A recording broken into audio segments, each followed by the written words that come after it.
Hello everyone, मैं वैभव सिंह आप सबका स्वागत करता हूं मार्गदर्शन शिक्षा के यूट्यूब चैनल में। आशा करता हूं सब लोग ठीक होंगे, अपना पूरा पूरा ख्याल रख रहे होंगे और अपनी पढ़ाई पे पूरी पूरी मेहनत कर रहे होंगे। तो चलिए बिना किसी देरी के आज की वीडियो शुरू करते हैं। ये वीडियो होने वाली है आज के इतिहास की। डेट क्या है? 24 अप्रैल। 24 अप्रैल को आज के इतिहास में क्या क्या हुआ था वो सारी बातें हम इस वीडियो में डिस्कस करने वाले हैं। तो चलिए देश के अंदर कौन कौन सी महत्वपूर्ण घटनाएं हुई थी देख लेते हैं आज के दिन। पहली घटना 1815 की। पहली घटना कब की? 1815 की। 1815 को क्या हुआ था? 24 अप्रैल 1815 को देखते हैं क्या हुआ था। गोरखा रेजिमेंट की पहली बटालियन की स्थापना हुई थी। क्या हुआ था आज के दिन? जो गोरखा रेजिमेंट है हमारी भारतीय भारतीय सेना है उसमें भी है, ठीक है, जो इंडियन आर्मी में उसमें भी है गोरखा रेजिमेंट। आप सबने नाम सुना होगा जरूर, गोरखा रेजिमेंट। सबसे ज्यादा खतरनाक रेजिमेंट बोला जाता है गोरखा रेजिमेंट को हमारी आर्मी के आज के समय पे भी। पहले से समय से सबसे ज्यादा खतरनाक रेजिमेंट बोला जाता था गोरखा रेजिमेंट को। जो गोरखा आर्मी इसमें जो लोग हैं गोरखा में, ठीक है, वो कौन से लोग हैं? गोरखा गोरखा कम्युनिटी से बिलोंग करते हैं, ठीक है। चलिए अब देख लेते हैं इसके बारे में। गोरखा रेजिमेंट की पहली जो बटालियन थी उसका क्या हुआ था? उसकी स्थापना हुई थी। अब उस रेजिमेंट का नाम क्या था? उसका नाम था नसीरी रेजिमेंट। क्या? नसीरी रेजिमेंट। अच्छा, ये जो गोरखा लोग हैं ये रहते कहाँ है? मतलब ये कम्युनिटी होती कहाँ है? देखिए बेसिकली तो नेपाल की भी है, नेपाल की कम्युनिटी है, ठीक है। हाँ, इंडिया में भी कुछ होते हैं लेकिन जो बेसिकली ये कम्युनिटी कहाँ की है? नेपाल की है, ठीक है।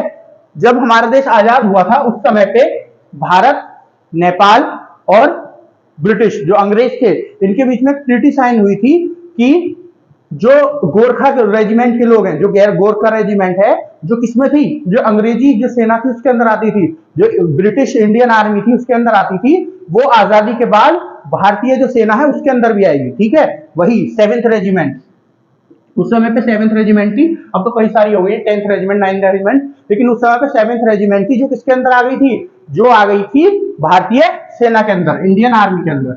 इन तीनों देशों के बीच में क्या हुई थी? एग्रीमेंट हुआ था और जिसके अंतर्गत ये इंडियन आर्मी के अंदर आ गई थी गोरखा रेजिमेंट, ठीक है। अब ये गोरखा रेजिमेंट बनी कब थी? देखिए इसकी पहली बटालियन कब बनी? 24 अप्रैल 1815 में। कब? 24 अप्रैल 1815 में। देखिए क्या हुआ था इससे पहले, 1815 से पहले, 1815 से पहले क्या हुआ था? 1815 से पहले 1814 के आसपास, हाँ 1814 में, 1813-14 में क्या हुआ? एक युद्ध हुआ। कौन सा युद्ध हुआ? देखिए उसको दो नाम से जाना जाता है। एक था गोरखा वार बोलते हैं, उसको क्या बोलते हैं? गोरखा वार बोलते हैं एक तो, और दूसरा क्या बोलते हैं? दूसरा उसको बोलते हैं एंग्लो नेपालियन वॉर, है ना। एंग्लो नेपाल वॉर या फिर Anglo Napoleon war. Where war मतलब लड़ाई, युद्ध, ठीक है। अब इसमें क्या हुआ, किस किस के बीच में हुआ? देखिए इस नाम से समझ गए होंगे। नेपोलियन मतलब नेपोलियन नहीं नेपालियन, नेपालियन, नेपोलियन नहीं नेपालियन, मतलब जो नेपाल के लोग थे उनके बीच में, जो नेपाल में उस समय साम्राज्य होगा उसके बीच में। और एंग्लो, एंग्लो मतलब जिस चीज में भी एंग्लो लग रहा है इसका मतलब अंग्रेजों की बात होगी। अंग्रेजों के लिए यहाँ पे एंग्लो बोला जाता है, ठीक है। जैसे Anglo Sikh war, Anglo Maratha war, ठीक है, एंग्लो फ्रेंच वॉर। तो यहाँ किसके साथ हो रही है? एंग्लो मतलब अंग्रेजों के साथ जो लड़ाई हो रही है। तो अंग्रेज और जो नेपाल में साम्राज्य थे उनके बीच में हुआ युद्ध। कब? 1814 में। देखिए इस युद्ध को हार गया नेपाल, इस युद्ध को नेपाल तो हार गया था, ठीक है। इसके बाद ट्रीटी ऑफ सुगोली, सुगोली का समझौता साइन हुआ था, ठीक है। ट्रीटी ऑफ सिगोली साइन हुई थी, जो सिगोली है उसका समझौता साइन हुआ था, जिसके बाद नेपाल को अलग कर दिया गया, देश अलग, बाउंड्री बना दी गई और भारत और नेपाल के बीच में कुल मिलाकर बाउंड्री खींची गई थी इस वाली ट्रीटी में। तो क्या हुआ, जब ये युद्ध हो रहा था तो यहाँ पे गोरखा, जो नेपाल की आर्मी थी उसमें गोरखा लोग थे वो भी लड़ रहे थे। तो अंग्रेज जो है उनसे इतने इंप्रेस हुए, उनकी लड़ाई की स्किल्स देख के वो इतने अच्छे से लड़ रहे थे कि उन्होंने क्या किया, वहां से लोग उठा के एक अपने यहाँ भी एक रेजिमेंट बना दी। कौन सी? गोरखा रेजिमेंट, जिसमें गोरखा के लोग रहेंगे, ठीक है। जो गोरखा ट्राइब है वो लोग यहाँ पे खाली काम करेंगे गोरखा रेजिमेंट में। वो उनसे इतने इंप्रेस हुए, ठीक है। तो जो पहली बटालियन बनी थी 24 अप्रैल को बनाई गई थी, निशिरी रेजिमेंट, ठीक है, या फिर है ना निशिरी बटालियन बोल दो या रेजिमेंट बोल दो, इसकी गोरखा रेजिमेंट की। समझ गए आप? इस समय पे भारतीय सेना उसके अंदर भी गोरखा रेजिमेंट है ना। आज के समय पे भी सबसे खतरनाक रेजिमेंट मानी जाती है।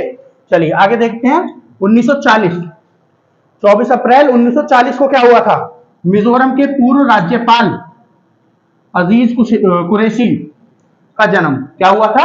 अजीज कुरैशी जी का जन्म हुआ था। तो इनका जीवन काल की अगर बात करें तो 24 अप्रैल 1840 क्या 24 अप्रैल 1840 यही इनका जीवन काल है। अभी चल रहे हैं, जिंदा है, अभी इनकी मृत्यु नहीं हुई है। कौन? अजीज कुरैशी जी। हाँ, अजीज कुरैशी जी। ये कौन है? पॉलिटिशियन है, बहुत बड़े, है ना, पॉलिटिशियन है। उर्दू लैंग्वेज में इनका बहुत ज्यादा फोकस रहता है। उर्दू लैंग्वेज, जो उर्दू भाषा है, उर्दू स्पीकिंग आदमी है ये, मतलब उर्दू लैंग्वेज बोलते हैं। इनकी जो लिंग्विस्टिक है वो उर्दू है ना। कहाँ के रहने वाले थे? भोपाल, भोपाल मध्य प्रदेश के ये रहने वाले हैं। कौन? अजीज कुरैशी जी। अब इनके उसकी बात करें, जो इनका पूरा जो इन्होंने काम किया है, पॉलिटिशियन रहे हैं ये, तो सबसे पहले उत्तराखंड, उत्तराखंड के क्या बने? गवर्नर, मतलब राज्यपाल बने। गवर्नर कहाँ के? उत्तराखंड के। कब बने गवर्नर उत्तराखंड के? ये बने गवर्नर उत्तराखंड के 2012 में। और कब तक? 2015 तक। 2012 से 2015 तक बने। फिर उसके बाद उत्तर प्रदेश के गवर्नर बने ये। कब से कब तक? 2014 में बने थे। ठीक है, इनको एडिशनल चार्ज मिला था। एडिशनल चार्ज मतलब ये पहले से कहाँ के गवर्नर थे? उत्तराखंड के थे, लेकिन उस समय पे यूपी में कोई गवर्नर नहीं था, तो कुछ समय के लिए इनको गवर्नर बना दिया गया था, इसीलिए इनको एडिशनल चार्ज दिया गया था यूपी का। ठीक है, उसके बाद कहाँ के बने? मिजोरम के। उसके बाद ये बने मिजोरम के कौन? राज्यपाल 2015 में। 2015 में क्या बन गए? मिजोरम के राज्यपाल बन गए। कौन? अजीज कुरैशी जी। ठीक है, तो ये किसके बारे में हो गया? अजीज कुरैशी जी के बारे में हो गया। चलिए अब नेक्स्ट न्यूज देख लेते हैं। 1972, 1972, 24 अप्रैल 1972 देख लेते हैं न्यूज क्या है। भारत के प्रसिद्ध चित्रकार जमिनी राय का निधन। आज के दिन क्या हुआ? जमिनी राय जी का निधन हुआ था। तो इनके जीवन काल की अगर बात करें तो 18 अप्रैल, कब? 18 अप्रैल 1887 में इनका जन्म हुआ था। कब? 18 अप्रैल 1887 में इनका जन्म हुआ था। मृत्यु कब हुई इनकी? 24 अप्रैल और 1972 में 1972 में इनकी मृत्यु हुई। ओके, अच्छा 11 अप्रैल, 18 अप्रैल लिख दिया, 11 अप्रैल। ठीक है, तो इनकी जन्म हुई। अच्छा, ये है कौन? चित्रकार है। चित्रकार को इंग्लिश में क्या कहते हैं? पेंटर है। इन्होंने बहुत सारी पेंटिंग्स बनाई। इनकी बहुत फेमस पेंटिंग है। देखिए, इनको क्या बोलते हैं? एक तरह से स्वतंत्रता सेनानी भी बोलते हैं। क्यों? क्योंकि उस समय पे इन्होंने बहुत सारी ऐसी पेंटिंग बनाई थी जब भारत की आजादी का पूरा वो चल रहा था, है ना। तो उस समय पे उन्होंने बहुत सारी ऐसी पेंटिंग बनाई जो अंग्रेजों के खिलाफ थी। ठीक है, इनको कई बार जेल में भी डाला गया ऐसी चीज के लिए, लोगों को प्रोत्साहित करने के लिए, लोगों को आगे बढ़ाने के लिए, लोगों को अंग्रेजों के खिलाफ वो करने के लिए कि अंग्रेज जो है हमारे लिए नहीं, हमको अपना देश आजाद कराना है। इन्होंने बहुत सारी पेंटिंग बनाई है उस चीज के लिए। ठीक है, तो इसी वजह से इनको स्वतंत्रता क्या कहते हैं? सेनानी भी कहा जाता है ना। फिर अरिबोन जो आपका स्कूल है, कौन सा स्कूल जो भारत का बहुत ज्यादा पेंटर्स के लिए फेमस स्कूल है? कौन सा? अभिनंदन नाथ टैगोर जी का स्कूल। अभिनंदन नाथ टैगोर जी का स्कूल जो बंगाल में है, उसके भी ये स्टूडेंट रहे, अभिनंदन नाथ टैगोर जी। ठीक है, ये रविन्द्रनाथ टैगोर जी के परिवार में आते हैं। अभिनंदन नाथ टैगोर जी ये बहुत बड़े पेंटर थे, ये भी बहुत बड़े पेंटर थे, ये भी इसके भी स्टूडेंट रहे। अच्छा, इनको एक अवार्ड भी मिला है। कौन सा अवार्ड? पद्म भूषण। कौन सा अवार्ड मिला इनको? पद्म भूषण। कब मिला है? 1955 में पद्म भूषण। कौन कौन से मैंने अवार्ड बताया आपको? भारत रत्न, पद्म विभूषण, पद्म भूषण और पद्मश्री। तो इनको कौन सा मिला है? पद्म भूषण 1955 में। चलिए नेक्स्ट न्यूज देखते हैं। 1973 24 अप्रैल 1973 विश्व के सर्वश्रेष्ठ बल्लेबाज सचिन रमेश तेंदुलकर, सचिन रमेश तेंदुलकर, जिनको आप सचिन तेंदुलकर भी इससे भी नाम से भी जानते होंगे, का जन्म।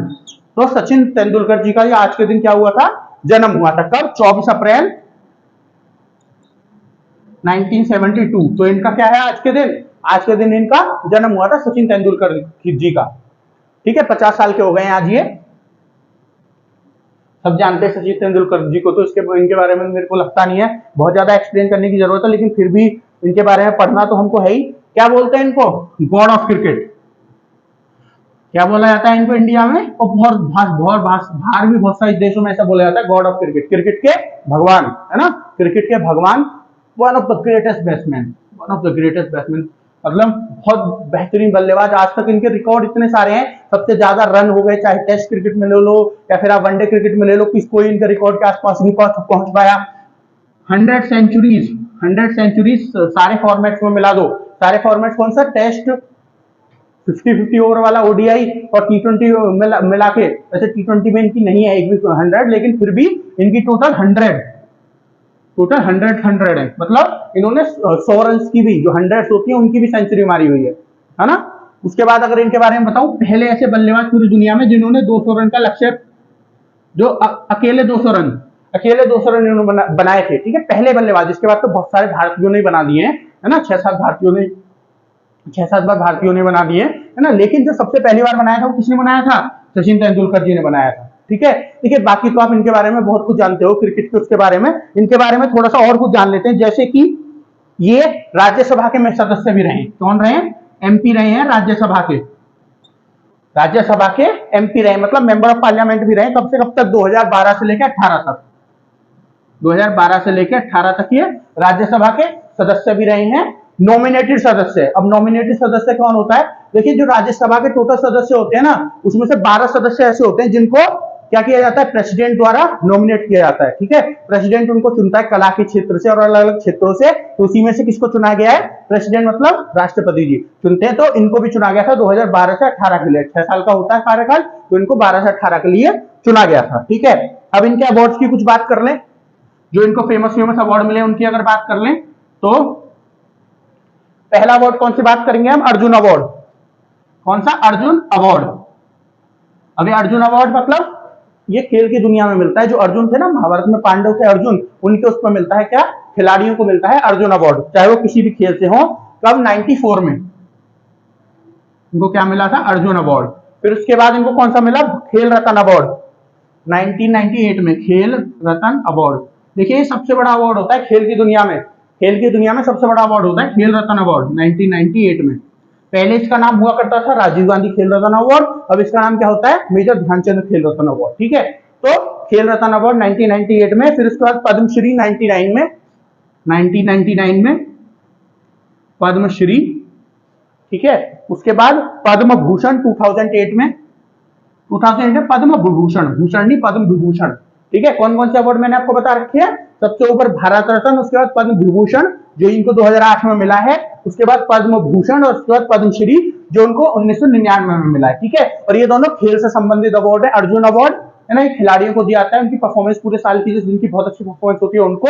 और ये कौन सा? हाँ, खेल रत्न अवार्ड, ये खेल की दुनिया में सबसे बड़ा अवार्ड होता है, ठीक है, समझ रहे आप। तो ये हो गया खेल रत्न। उसके बाद इनको भारत रत्न का अवार्ड भी मिला है। कौन सा? भारत रत्न का अवार्ड। ये भारत रत्न कब मिला इनको? 2014 में। तो सबसे ऊंचा अवार्ड मैंने कौन सा बताया जो किसी को मिल सकता है भारत में, आम आदमी को? वो है भारत रत्न। तो इनको सबसे ऊंचा अवार्ड कौन सा मिला? भारत रत्न भी मिला इनको 2014 में। तो ये इनको अवार्ड हैं जो मिले हुए हैं। देख सकते हो कितने सारे अवार्ड मिले हैं, तो कितने इंपॉर्टेंट आदमी होंगे ये। चलिए नेक्स्ट न्यूज देख लेते हैं। नेक्स्ट न्यूज क्या है? 24 अप्रैल 1974, 1974 में क्या हुआ? हिंदी कवि रामधारी सिंह दिनकर। कौन? रामधारी सिंह दिनकर। इनका क्या हुआ था आज के दिन? रामधारी सिंह दिनकर का आज के दिन निधन हुआ था। क्या हुआ था? इनका निधन हुआ था आज के दिन। नाम रामधारी सिंह जी का निधन हुआ था आज के दिन। कौन है? हिंदी कवि है ये। तो अगर इनके जीवन काल की बात करूं, एक मिनट रुक जाइए, नीचे आपको कहां तक दिख रहा है? हाँ, काफी दिख रहा है। तो इनके जीवन काल की अगर बात की जाए तो इनका जन्म कब हुआ था? 25 सितंबर 1908 में इनका क्या हुआ था? जन्म हुआ था। 25 सितंबर 1908 में जन्म हुआ था। मृत्यु कब हुई? 24 अप्रैल 1974, 1974 में, ठीक है। कौन सी भाषा के कवि हैं ये? हिंदी भाषा के कवि हैं। लेखक, कवि मतलब लेखक भी हैं, कवि भी हैं। कवि कौन होता है? जो कविता लिखते हैं। लेखक कौन होता है? जो कहानियां वगैरह लिखते हैं, नोवेल वगैरह लिखते हैं, ठीक है, ये हैं। इनके बारे में अगर और बात करें तो देखिए, इन्होंने ये इनको भी एक स्वतंत्रता सेनानी कह सकते हैं आप। क्यों? क्योंकि इन्होंने बहुत सारी कविता लिखी है जो भारत की आजादी के लिए थी, ठीक है, अंग्रेजों के खिलाफ थी। बहुत सारी ऐसी कविता, बहुत सारी ऐसी कहानियां लिखी है ना। तो इसी वजह से इनको आप क्या बोल सकते हो? स्वतंत्रता सेनानी भी बोल सकते हो। 1-2 बार इनको जेल भी भेजा गया है। अच्छा, अगर इनकी और बात करें, ये भी राष्ट्रपति, ये भी राज्यसभा के क्या रहे? एमपी रहे, मतलब मेंबर ऑफ पार्लियामेंट रहे। ये भी राज्यसभा से क्या रहे? मेंबर ऑफ पार्लियामेंट, ठीक है। कब से कब तक रहे member of parliament? Total 3 bar member of parliament बने हैं, 52 से 54, 1952 से 54, फिर 54 से 60, फिर 54 से 60, तो 1952 से 54, फिर 54 से 60 और फिर 60 से 64, 64। तो 52 से 54, 54 से 60 और 60 से 64, ये 3 बार टोटल क्या रहे हैं, राज्यसभा के सदस्य रहे, है ना, राज्यसभा के सदस्य रहे। और ये भी नॉमिनेटेड थे तीनों बार, कला के क्षेत्र से तीनों बार नॉमिनेटेड थे, है ना। जैसे कौन थे, जैसे कि नॉमिनेटेड सचिन तेंदुलकर जी थे, सचिन रमेश तेंदुलकर जी, उसी तरह से ये भी थे, कौन, रामधीर सिंह जी। ओके, अब इनके अवार्ड की बात कर लें, इनको कौन कौन से अवार्ड मिले। तो अवार्ड, तो इनको पहला अवार्ड कौन सा है इनके नाम पे, साहित्य अकादमी अवार्ड। कौन सा, साहित्य अकादमी अवार्ड। साहित्य अकादमी अवार्ड इनको कब मिला है, इनको साहित्य अकादमी अवार्ड मिला है 1959 में, 1959 में, 1959, 1959। सॉरी ये लाइट थोड़ा सा वो कर रही है, हाँ आ गई, देखिए 1959 में, कब, 1959 में इनको पहला अवार्ड मिला है। दूसरा इनका पद्म भूषण, पद्म भूषण अवार्ड इनको मिला है दूसरा। ये लाइट थोड़ी सी दिक्कत कर रही है, क्या दिक्कत कर रही है, खत्म करते हैं जल्दी से, वैसे लास्ट ही वो चल रहा है। कौन सा, पद्म भूषण, उसके बाद ही देखेंगे। एक ये भी इनको कब मिला है, 1959 में, पद्म भूषण। कौन कौन से अवार्ड मैंने बता रखे हैं, भारत रत्न, पद्म विभूषण, पद्म भूषण और पद्मश्री, इनको कौन सा मिला है, पद्म भूषण 1959 में। उसके बाद इनको कौन सा अवार्ड मिला है, भारत ज्ञानपीठ, भारतीय ज्ञानपीठ। मैंने आपको क्या बता रखा है कि जो आपका लेखकों के लिए सबसे बड़ा अवार्ड होता है, कवियों के लिए सबसे बड़ा अवार्ड होता है, कौन सा होता है, ज्ञानपीठ अवार्ड। तो इनको ज्ञानपीठ अवार्ड भी मिला है, कब मिला है, 1972 में। तो ये किसके बारे में हो गया, रामधीर सिंह जी के बारे में। और इनका नाम दिनकर भी है, ठीक है। इनका जो लेखक का नाम था, लेखक का नाम मतलब जब ये लिखा करते थे तो वहां पे अपना नाम क्या लिखते थे, दिनकर, तो इनका नाम दिनकर भी है, इनको दिनकर के नाम से भी जाना जाता है। तो एक बार देख लीजिए बोर्ड पूरा। तो दोस्तों आशा करता हूं आपको सारा कुछ समझ में आ गया होगा, लेकिन फिर भी ऐसा कुछ है जो आपकी समझ में नहीं आया तो आपको क्या करना है, वीडियो देखिए और जो चीज आपको समझ में नहीं आई कमेंट सेक्शन में कमेंट करके बता दीजिए, सर ये चीज हमारी समझ में नहीं आई। तो मैं आपको जो कल की वीडियो होगी, जो आपकी 25 अप्रैल की वीडियो होगी, उसमें मैं आपको सारा कुछ समझा दूंगा जो आपकी समझ में नहीं आया हो। तो आज के लिए इतना ही। हमारा जो चैनल मार्गदर्शन शिक्षा केंद्र, उसको सब्सक्राइब करें, हमारी वीडियो को ज्यादा से ज्यादा लाइक करें और शेयर करें और हमको सपोर्ट करें, ताकि हम आपके लिए ऐसे नए से नया अच्छे से अच्छा कंटेंट ला सकें। मिलते हैं आपसे कल, तब तक के लिए धन्यवाद।